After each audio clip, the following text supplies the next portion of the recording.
टुकड़ा उठा लिया और अपनी शर्ट फाड़कर अपनी छाती पर उसी कांच के टुकड़े से वो AJ लिखने लगा, ठीक वैसे ही जैसे उसने उस पीपल के पेड़ पर लिखा था।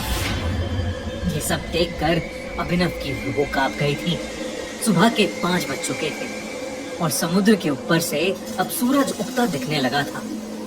जय के ऊपर जैसे ही सूरज की रोशनी गई, जय अचानक से होश में आ गया।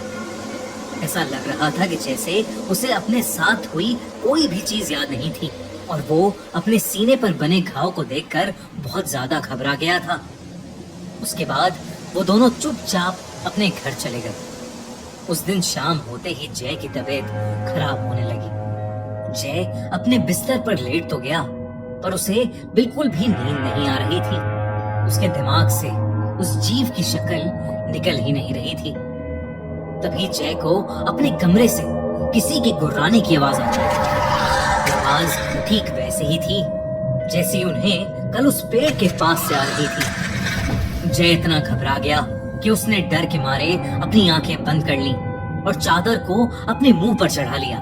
कुछ ही पलों बाद वो आवाज आना बंद हो गई और कमरे में एक सन्नाटा हो गया। जय का डर थोड़ा कम हुआ तो उसने अपने चेहरे से उस चादर को हटा लिया, लेकिन जैसे ही चादर को हटाकर जय ने अपनी आंखें खोली तो उसके दिल की धड़कनें लगभग रुक ही गईं। उसके कमरे की छत पर वही जीव बैठा था, लेकिन इस बार उसका खौफनाक चेहरा साफ साफ दिख रहा था। वो जीव एक भयानक राक्षस की तरह दिख रहा था। उसकी चमड़ी बिल्कुल पेड़ के तने जैसी थी और उसका चेहरा बिल्कुल एक छोटे बच्चे जैसा था। इससे पहले कि जय कुछ कर पाता, उस भयानक राक्षस ने जय पर अटैक कर दिया। उधर अभिनव बहुत घबराया हुआ था। जब उसके पापा ने उससे उसके घबराहट की वजह पूछी तो उसने अपने पापा को पूरा किस्सा बताया कि उनके साथ पिछली रात क्या हुआ था। अभिनव के पापा शहर के माने जाने वाले पंडित थे, लेकिन अभिनव की बात सुनकर उनका दिल दहल उठा। उन्हें समझ आ गया कि उनके बेटे अभिनव और उसके दोस्त जय के ऊपर मुंजिया का साया आ चुका है।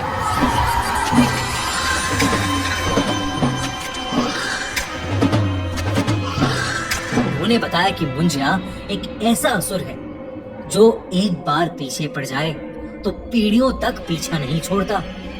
जब कोई बच्चा अपने मुंडन के 10 से 14 दिन के बीच किसी वजह से मर जाता है तो उसकी आत्मा मुंजा बन जाती है।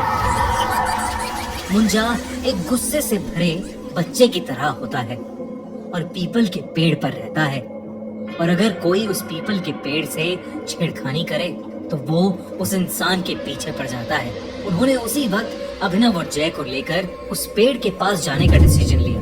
रात को अभिनव और उसके पापा जय के घर पहुंचे, पर वहां जो उन्हें दिखा उस पर किसी को विश्वास ही नहीं हुआ।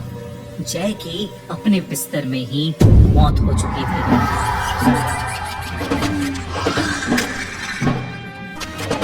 उसके चेहरे पर ऐसा एक्सप्रेशन था मानो मरने से पहले उसने अपनी मौत को करीब से देखा हो। अभिनव के पिता ये देखकर चिंता में आ गए।